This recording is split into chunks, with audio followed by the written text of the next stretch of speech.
So we saw yesterday that sinas chanam, baseless hatred, whilst it might not appear to be overtly present amongst us, in fact, sinas chanam does develop from not addressing the awkward disagreements, and it turns into something else, which basically in turn means that we avoid the other. So says the Tiferes LeMoishe,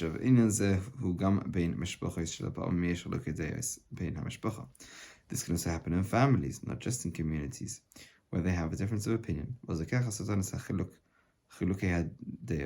Satan cleverly takes the difference of opinion, and he creates from this a separation of hearts. So turns into something personal, turns into something more integral. So it turns something which starts off as not particularly important or essential or not, a question of life and death, and turns into something which suddenly becomes very personal, very deep and ingrained, and a complete difference of way of life, and whatever dramatic words people try and use to justify the drama that they attach to this difference in opinion. To the point where they might not speak to each other. And so disagreements in themselves are not particularly bad,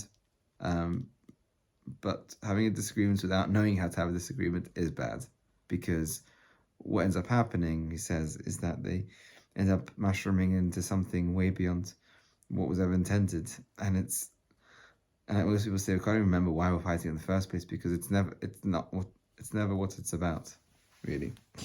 Even the next generation, that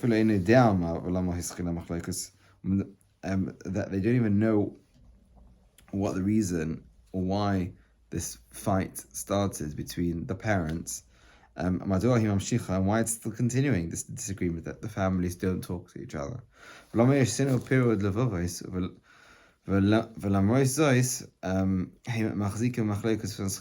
even though, if they think to themselves, like, why are we even doing this? They're like, oh, well, my father wouldn't want me to speak to so-and-so, my mother wouldn't want me to speak to so-and-so. And they're just continuing on. Out of kivadav, they are causing sinas chanam. Which it would be funny if it weren't so sad, because despite what a person may think or feel in this world, the moment they leave this world, they suddenly see things with such truth and clarity, and in the next world, the only nachas ruach they get is from the children doing mitzvahs and from kaddish and things like that. And unfortunately, they're looking down in this world, and they're seeing how their children are trying to do the right thing by respecting their parents, respecting them, the father, by creating machlokas and just keeping on feeling them machlokas, and just, it's such a painful thought to think of the neshama looking from Shemaim and seeing, I can't believe that this destruction is still continuing, all in my name. In a certain sense, a bit like how Kadosh Baruch Hu must feel every time there's a machlekes, like, I can't believe this is going on in my name. This is not what I want. This is, it's sad. It's sobering and sad, and my hope is just that that this stops, and that people just learn how to have disagreements without them becoming personal and family vendettas. Maybe people will say this particular Satan, sinas chanam, was only created in our generation. That this is considered to be the footsteps of Mashiach. But in our generations, people weren't like, they didn't make such a big deal about disagreements. Unfortunately, this is something which has been already for many, many generations before. Like the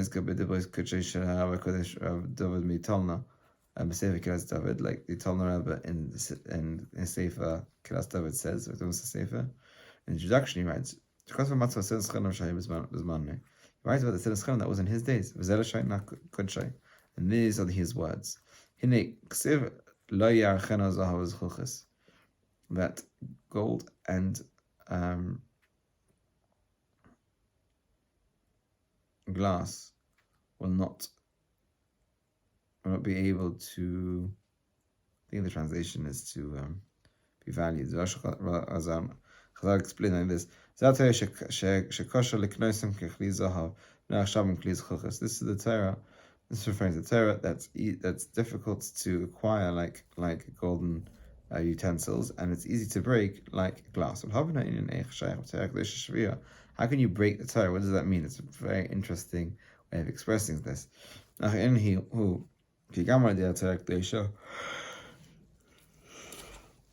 the Torah itself, if a person is writing Torah for any ulterior motives or for his own haughtiness, he can come towards jealousy and hatred.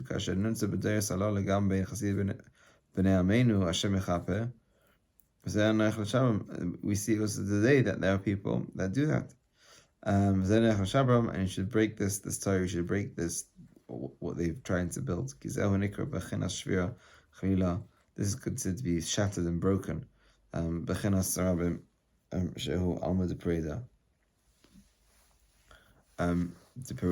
this comes from a place of rabbim, from manyness, which is called the world of separation. So this idea basically of ulterior motives, basically what it means is that it's serving another purpose. When we do a mitzvah, when we learn Torah, the idea is that we're basically focusing a directive and our energy towards the one, which is Hashem. And that creates unity because we are becoming connected to Him, for Him, and therefore there is no ulterior motive. But however, when somebody doesn't do that, then he creates separateness because it's not for Hashem, and it's either for himself or for other reasons. And what he does is he creates this a reality where this other reason why he's doing it for exists. And that's what he calls the Bechinas Rabbim. Do one more. Normal paragraph. V'chein kosav harav kodesh Rabbi Dover Milubavitch, sorry, the son of the Balatanya. He said like this in his Sefer Nemitz Torah. He says, "Kakasher nasach aveiroi soine begashmi asarei hu ma'er dinim v'ketrugim." When his friend becomes his enemy in material things in this world, then there's suddenly dinim, so destructive forces, v'ketrugim, and adversaries, who are basically, you might not feel it, might not know it, but it's a very precarious time for this individual when his friend becomes his enemy. And it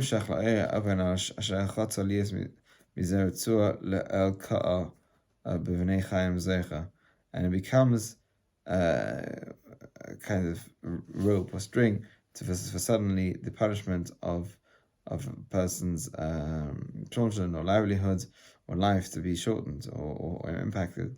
And also from hating a fellow Jew. And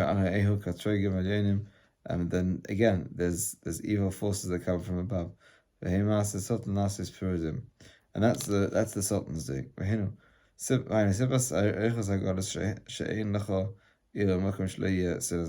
The reason why we have got such strong goddess where you don't find a place, a city which doesn't Sinas Chinam. And by doing that, by having Sinas Chinam, you create adversaries and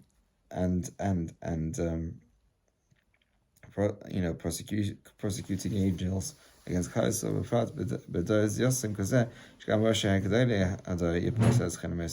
Even this generation, the son of the Balatine said, where even the greats of the generation have sinners. Now, on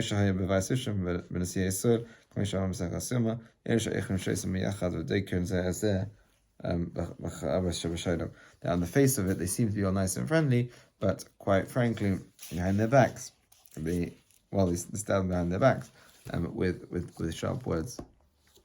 So you should be zeicha to constantly be aware of our differences, be able to settle it in a productive and non-combatant way, and ultimately remember that the biggest nachas that Moshe has when we get along, and we should do whatever is in our power to keep that dream alive.